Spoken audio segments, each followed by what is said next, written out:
For one last time this semester, welcome back to the lineup. Alongside Joel Plachik and Ryan Croak, I'm Jake Bowen. Guys, our final show of the semester, why not spend it doing a full 30 minutes of college football? A lot of moving parts in this. Joel, I know you're excited, Joel. I'm very excited.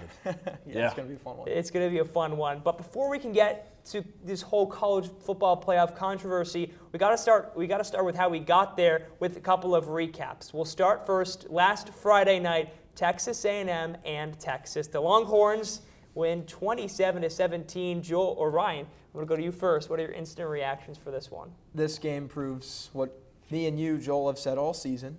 Texas A&M is not who everybody said they were. They were never the third best team in the country. Their record was extremely misleading. Their first game against an SEC team that's outside of the bottom 9 in the conference standings, and they just got thoroughly outclassed. Does that mean Texas is somehow some team that we've been sleeping on all season? No, it doesn't. It means that A&M was never who they appeared to be. And we saw it against South Carolina in that first half. We saw how poorly Marcel Reed played then. And we saw that he has a performance like the one that he did in this game in him, and it came to fruition at the worst possible time for Texas A&M.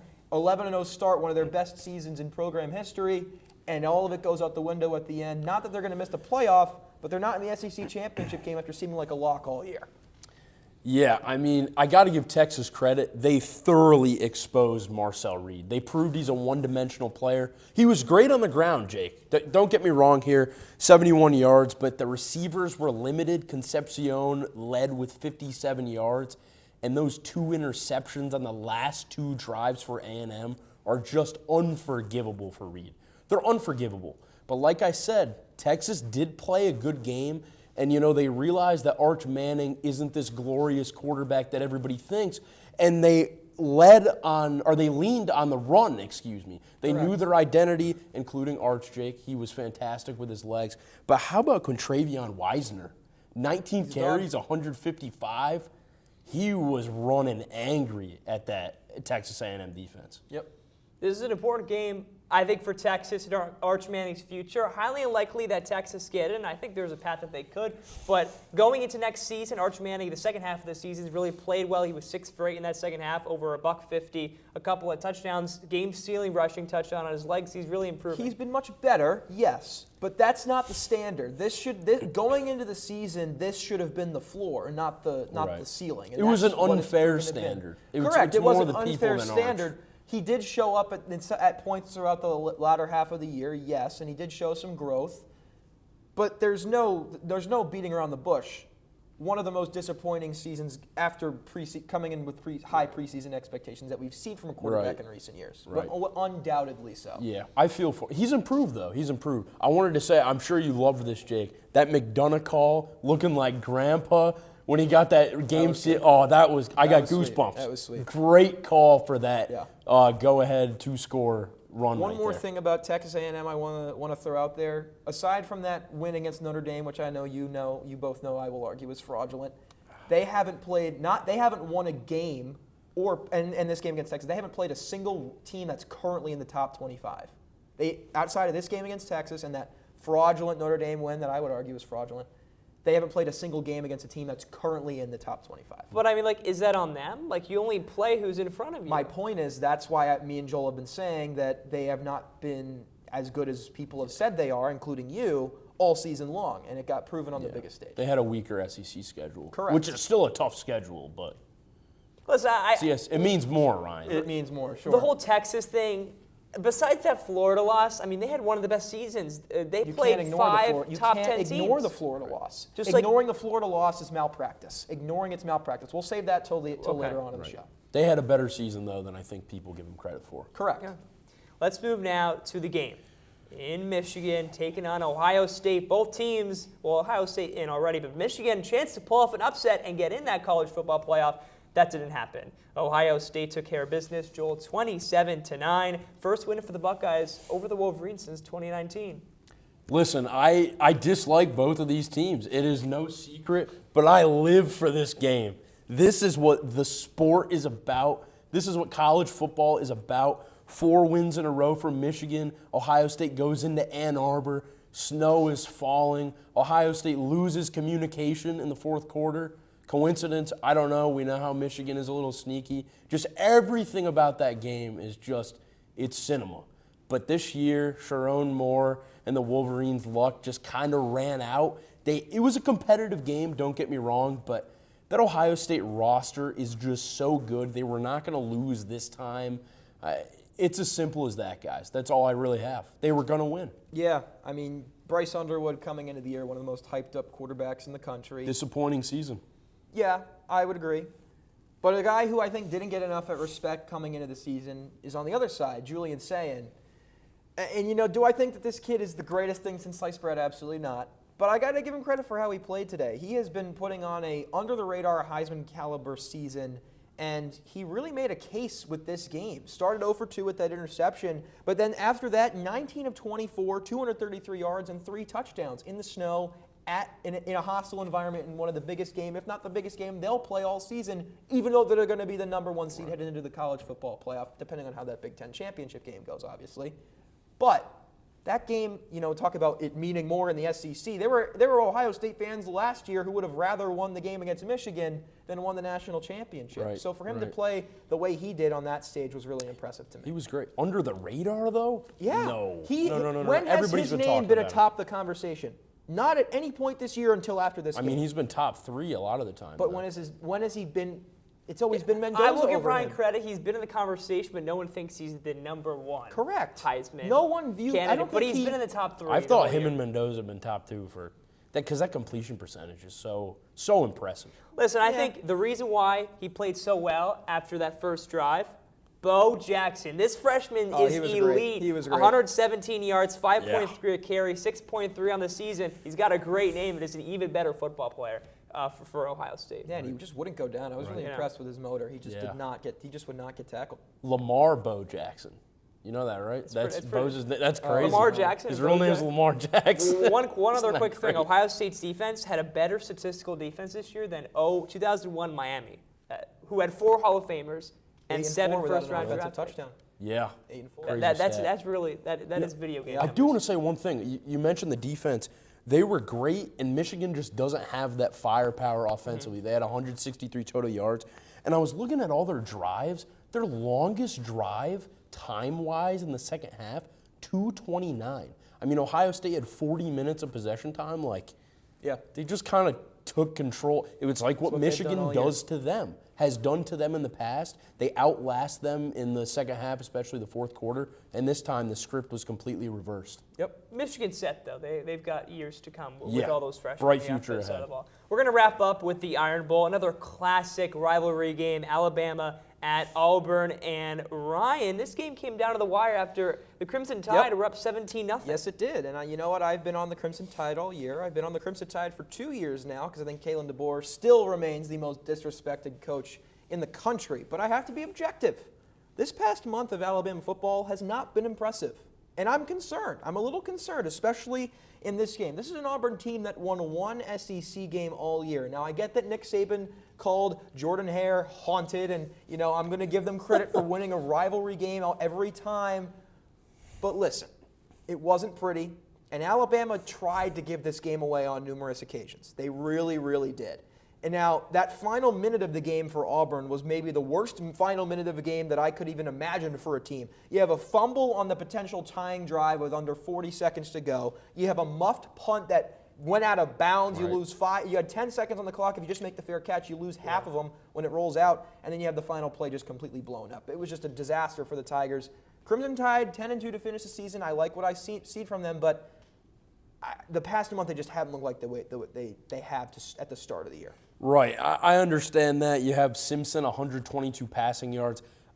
I thought Ryan Williams was out or something. I mean, Yeah, he played. He had no targets. He's talking about a disappointing year. I don't know what's going on with him, but I will say they didn't have that upset like they had against Oklahoma last season that ruined the playoff chances. So they did lose to Oklahoma, but, you know, they had the unranked I still think they're going to win the loss. SEC. Also lost to Florida State. They could, but, you know, Talk about bad games. they made it. They made it. That's what they need to do, and they done it. They did it, but Auburn, they gave the game away. How about I mean, Ashton like you said, Daniels? and that interception by Ashton Daniels wasn't his fault at all. It was Oh, the deflection that is a off of the terrible check interception. down. That was just cringeworthy to watch. Yeah. Yeah. Didn't go Auburn's way. No. What a game, though, from Daniels. 108 rushing yards, Yeah. 350 total. He was excellent. That's just the appetizer, though, because coming up next, we're taking a look at the college football coaching roulette that's been circulating around the past week. Stay with us. You're not going to want to miss it.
Back on the lineup alongside Joel Plotchik, Ryan Croak.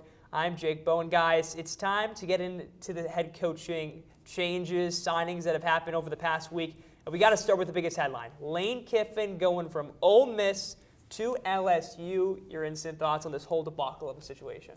It was crazy, man. I mean, you had Florida in the mix there.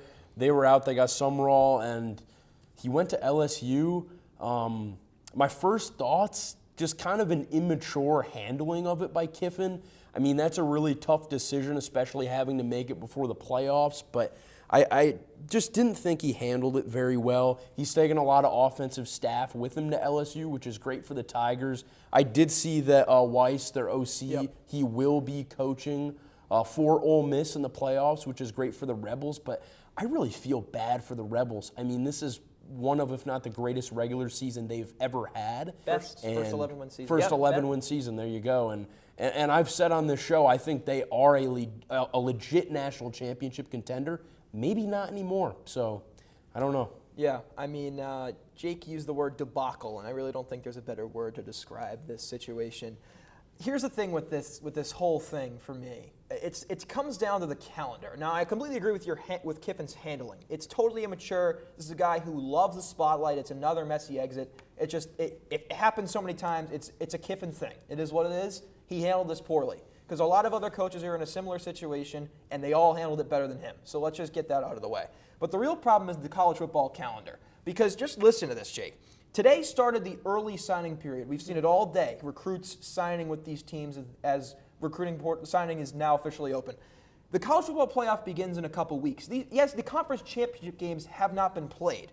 Transfer portal opens January 2nd. The national championship's on January 19th. And now February 4th is the official national signing day. So what that basically means is that free agency begins before we know who the Big Ten and SEC champions are. Free agency begins before the playoffs begin. That's putting it in NFL terms, essentially. That's absurd. No professional league does it, and college football and the NCAA shouldn't do it either. It's absurd, and I think that Kiffin got put in an awful spot because of the calendar. You see Penn State, obviously, the whole reason you fired James Franklin early in the season, you want to get a coach in so you have recruits on early signing day. Now, we're going to talk about that in a second. But back to Kiffin. Kiffin got put in an awful spot because of the calendar. Did he handle it poorly? Of course he did. He made a big spin of it. He was keeping people on the hook. He was leveraging every situation he had, and he ended up going with LSU. It is what it is. Wanting to coach Ole Miss in the playoff is absurd, but it's a decision he shouldn't have to make because the calendar puts him in that tough spot. Kiffin is a victim of the circumstance, and while he handled it poorly, he shouldn't be completely villainized for how this thing's played out. The calendar is the main problem. I agree. There are a couple things here. First of all, college football, the way it's run, it's beautiful to watch. It's just dysfunctional. And that's why the NFL will always be run better and is a better sport because college football doesn't have the people behind it to make it function properly. Doesn't mean the NFL is well run. The second thing, it's not as fun, though. The second thing I will say, that's debatable. The second thing I will say, I'm going to disagree with you a little bit on the situation he was put in. Look at how Kalani Sitake. He's staying. He's saying, "I'm going to stay at BYU." You know to what coach. he's doing though, because he's leveraging them to pay him the money. You know, Florida letting Summerall stay. Again, it's completely different with Kiffin because Florida and Auburn, like those are teams that have hired new coaches from these Group of 5 schools and say, "Hey, if you get a bid, go coach your team in the playoff." It's different though for Kiffin because he's leaving for a rival. He's leaving for an SEC team. He's not leaving. He's not jumping from FAU to Ole Miss. He's jumping from Ole Miss to LSU. I still think LSU, the door is going to be open when he's done with the playoffs for Ole Miss. I don't think if you're Keith Carter at Ole Miss, you cannot. Lane Kiffin is not bigger than Ole Miss. You're Keith Carter. You represent the biggest athletic program in the state of Mississippi. You cannot let Lane Kiffin say, "Hey, I'm leaving you for the prettier girl over there, but you know what? Let me stay around for a little while longer and make sure I get the most I can out of you before I go." Like, that's absurd. That's absurd. It's ridiculous. Ridiculous to suggest that Kiffin should have been coaching them in the playoff. I think that's terrible as a coach, though. You leave your team, a program that he has built. LSU was nothing before him. He came, he built that program. Wouldn't you want to finish that out? I agree 100%. I would have rather seen him stay at Ole Miss, but again, that's Lane Kiffin's decision to make. I'm not going to fault him for making the choice he made. I'm going to fault him for the way he handled that decision, and I think that was poorly handled by him. Right, and you say a program that's Ole Miss is bigger than him. You want to talk about a program that's bigger than Lane Kiffin? It's LSU. You know, he's got to make that move. They're going to force him to. Well, Kiffin, obviously the headline. We've got a couple of other ones to talk about. A couple of standouts. We each have one to pick from. Ryan, I see that smile. Who's your guy? I have been waiting to talk about this for a long time. This is one that I've teased you with, Joel, for a couple days now because I don't think you're ready for my pick. You've been speculating. You're expecting the Pat Fitzgerald answer. It's not Patty Fitz. Or Chesney. It's James Franklin at Virginia Tech. Wow. Listen. There is not a better situation for James Franklin. Wow. A team that has absolutely zero championship expectations, just wants to be relevant, a couple winning seasons, you know, have some fun, be in a bowl game, go win a bowl game, who cares, man? Come on, Mr. 10-win season, James Franklin. Go beat whoever the heck you want in the whatever bowl, the Pop-Tart Bowl. Go have fun, James. And that's exactly what he's going to do with these Hokies. I mean, talk about the recruiting. He's done a great job already. They're going to be a solid team in an awful conference, the ACC, that's just been embarrassed all year. It's a perfect fit. He has no championship expectation. There's no pressure on him to win these big games, to put them on the national stage like there is at Penn State. It's perfect for him. He can win 10 games against terrible teams, win every game he should win, and lose some games that go, well, do we really care? It's Virginia Tech. It's not blue blood. It's Virginia Tech. Right. I mean, it's this perfect for him. Top 15 coach and not a top 15 program. It's a match made in heaven. It really is. Your pick, Joel. You know, this is very recent. I have to go Brian Hartline to USF. The price isn't even out there yet. 6-year deal. I don't care what the price is. Agreed. That is an absolute steal. And I love the matchup because USF is already a great non-Power 4 team. And then you put in Brian Hartline with his elite level of recruiting and development. Yep. And I think he's one of, if not the readiest assistant to take that jump to head coach. I absolutely love the hire. Yeah, before you go, Jake, just one more thing I wanted to add. You could argue, even though that he has I don't want to jump the gun because Hartline's first time being a head coach now. You could argue that USF got an upgrade at head coach. You really can. Definitely. You really can. And that is, you can't ask for a better switch if you're USF. You really can. One coach who I think is also just as ready to step up is Bob Chesney. the former James Madison coach, now go to UCLA. Look, this is exactly how it was for Kirk Cignetti, going to a team that was irrelevant and turning them around. I don't know if Chesney is going to turn around UCLA that quick, but I wouldn't be surprised if UCLA in a couple of years is contending. Listen, this year with James Madison, 17th best offense, 11th best defense in the country. He's really revolutionizing this program. Right. I love the pick. He's a great coach. We're going to wrap up quickly talking about a coach. We're going to go to you, Joel, because it's your team, the Blue Blood. Who knows if they're Blue Blood now? Blue Blood, but sure. According to Ryan Croak, They used to be. Not Terry Smith. Penn State doesn't have a coach.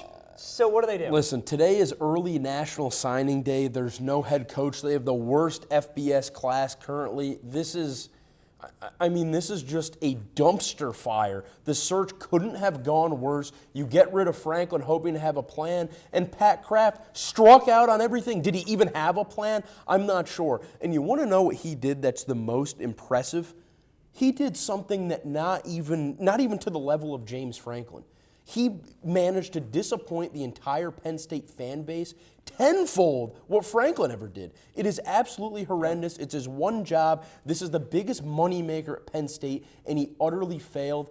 And you know, if he can't get DeBoer to switch somehow by a miracle and to jump ship and come to Penn State, he better clean his desk, start packing his house up, and get out of State College. And if I'm Penn State, you absolutely have to hire Terry Smith. He knows the culture. He knows the program. Make it a 2-year bridge type of thing like what they did with Bill O'Brien. But if there is anybody that's going to redeem those actions, that the incompetencies of Pat Kraft, it's Terry Smith. And similar to linebacker Michael Maudie, he was a figure in Penn State history after the sanctions. The community rallied around him.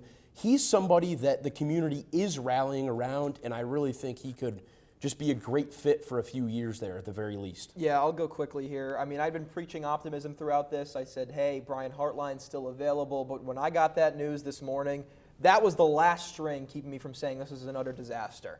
Right. And it dropped today, and it's just an embarrassment for Penn State. Brian Hartline was a dream target at the beginning of the coaching search, and now he's at a group of 5 school. You're telling me you couldn't get that guy locked up? What are we doing, Pat Kraft? It's really a disaster. I don't think Kraft even took a swing at anybody. I'm going to be honest. I don't think It's he just a was really complete ready. mistake. He wasn't ready. No matter what it is with the Hartline thing, it's just poor by Pat Kraft. No matter what happened in that. We don't know what happened behind the scenes, but whatever it is, it's an awful look for Pat Kraft.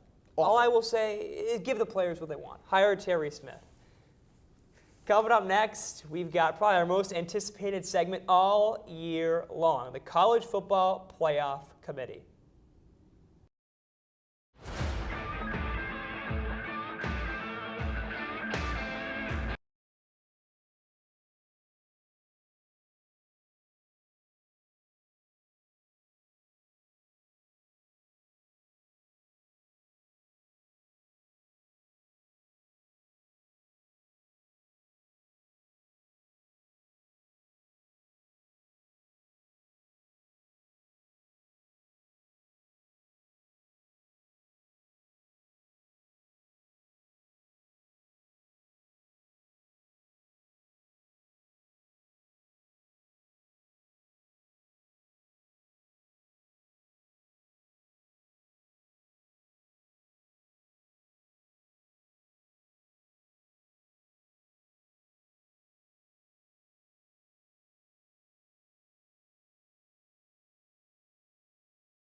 wrapping up shop on our final episode of the calendar year. On the lineup, Joel Pawlacik, Ryan Croak. Let's not waste any time. Let's get into these college football debates that have been heard around the country. We're going to start with you, Ryan. Probably the biggest one of them all, Miami, Notre Dame.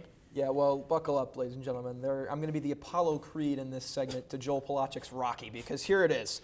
Miami does not belong in the college football playoff. I don't care about head-to-head right now. Throw that out the window. A team with 2 unranked losses, the only team on the bubble, has absolutely zero case to be in the college football playoff over a team whose only 2 losses came to 2 teams who are in the top 12. There's no chance. I understand the argument. If Miami and Notre Dame are the final 2 teams, it should go to Miami. Fine. I will concede that point. It's the head-to-head argument that counts.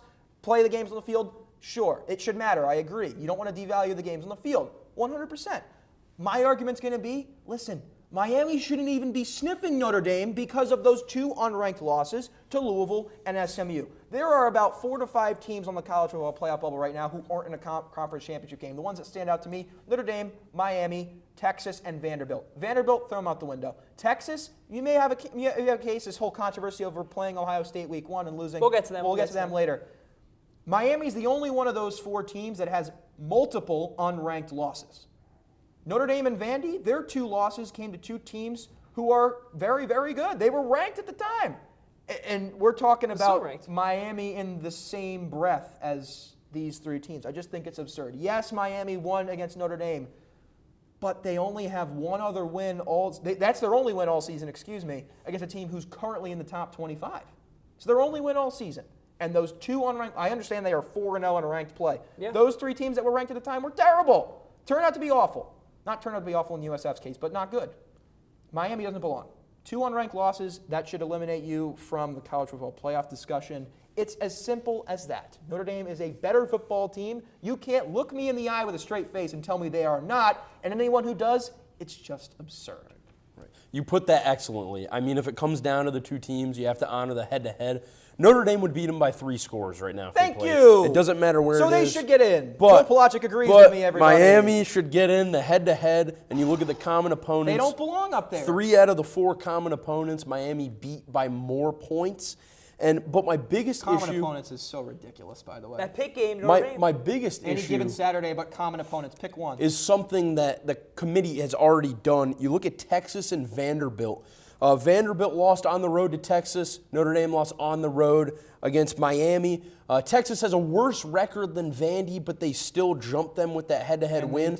And you see 2 teams with the same 10-2 record, and Miami doesn't jump them. That's the fault for me. And my whole point is they shouldn't be right next to each other in the rankings. I think it's faulty by the committee. Miami should not be in this discussion, is my point.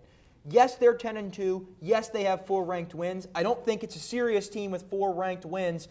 Again, as I mentioned, only one of them is coming as a team that remains in the top 25 today, and they finished the season awful. They had the worst end of the season of any of those 4 teams on the bubble. Yeah.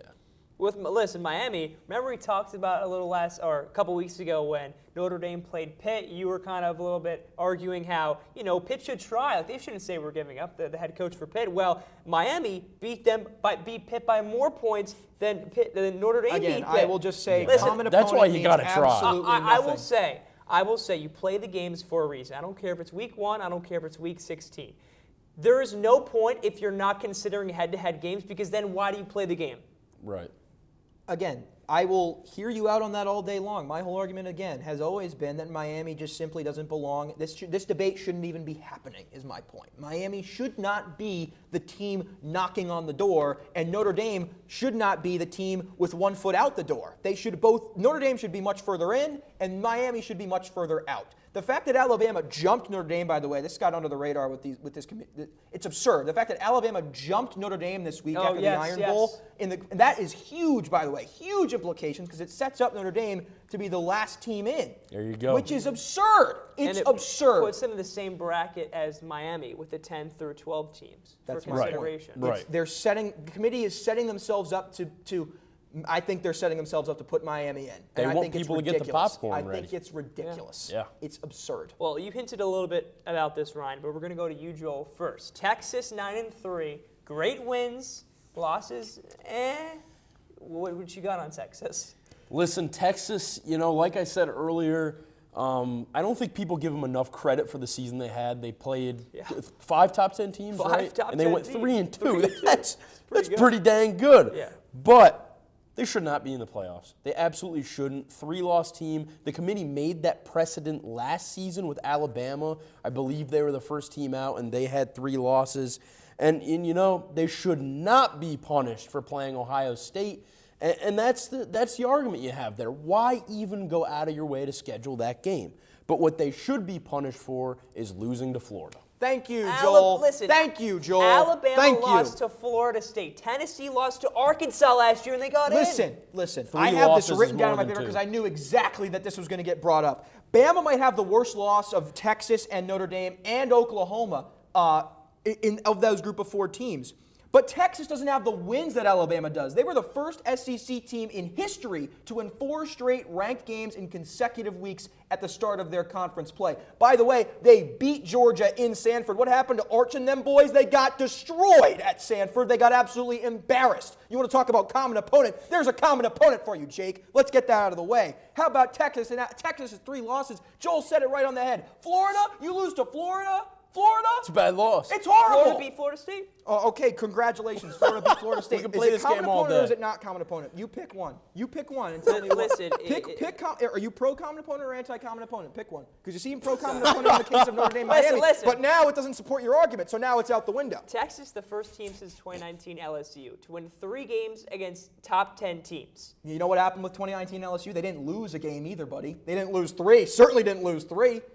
They also had a quarterback who actually, won the Heisman and played up to expectations and like your golden I think boy, they should be Arch Manning, rewarded for going on the Nepo road to baby. play Ohio State, kept the closest margin of any opponent Ohio State's played. Congrats. You played Ohio State. They shouldn't be close. awarded, Gold but they shouldn't star. be punished. Listen, if It's a they game. schedule Rice, people then are, they get in. It's ridiculous. It's absolutely ridiculous. Sure, they schedule Rice, they get in. I can understand that coming from, you can see that world. But again, I think people are too focused on the fact that they lost to Ohio State than the fact that they lost to Florida. It's ridiculous that has gotten swept under the rug in this whole situation. They have It's 3 ridiculous. losses. There's just too many teams. Correct. Are they a playoff caliber team? You want to Absolutely, again, but they have 100%. 3 losses. I will tell you this: they belong more than Miami does. Yeah, they I agree. 100% belong more than Miami On does. paper, yeah. Correct. Talent, yes. 100%. But the fact of the matter is, I was talking about Miami's losses. I think wins matter for sure, but losses should not be ignored either. I was talking all about Miami's 2 unranked losses. Texas is the only other bubble team with an unranked loss. Right. So that's my argument there with Texas as well. They should be the first team out. That would be my argument. They should be, just like Bama was a year ago, the first team to miss. Well, one team that could really shake this whole thing up and not even have to have us have this conversation is BYU. Ryan, I'm going to go to you. What happens if they win this Big 12 title? It's really elementary. I'm not even going to waste breath on this. Texas Tech gets the last at-large bid. BYU gets the auto bid. Notre Dame's out. And there's no bubble teams in the playoff. No Miami, no Notre Dame.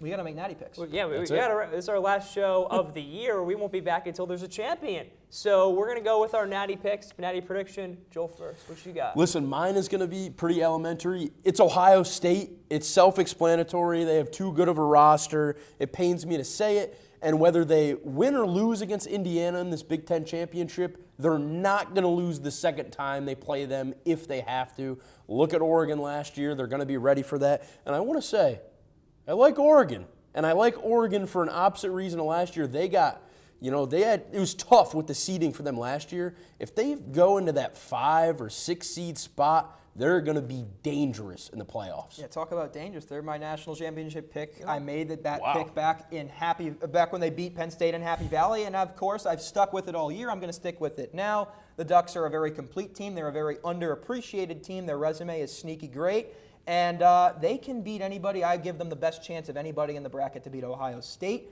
And I'll say this about the Buckeyes. Ryan Day has, throughout his career, has been good for one embarrassing loss all season. It hasn't come yet. That should scare people in Columbus. I'm going to go Indiana. I think Indiana loses I like it. In the conference championship, or they're going to win the second time. Listen, what happened to the 1-seeded Oregon? They lost. They got killed, actually. And I think that's Killed gonna is a stretch. I think Ohio State, their time is coming. But that's I hope so. Yeah. I hope so. As Go we Ducks. wrap up, last Yeah, time, what's go your Ducks. favorite memory of this semester? Favorite memory? Hating on Arch Manning. Yeah. Oh, the James Franklin fired show. That is top. That was our Super That's Bowl. top. I think a heartwarming moment between you two is when we agreed about the Patriots. That don't record. That was that. was cinema. That was World cinema. peace is possible, ladies and gentlemen. That's great. That's all the time we have. A fantastic semester on the lineup. Huge thank you to our executive producer, Thomas Hollevox, for all the work he put in this semester. But one more time, alongside Joe Plotchik and Ryan Croak,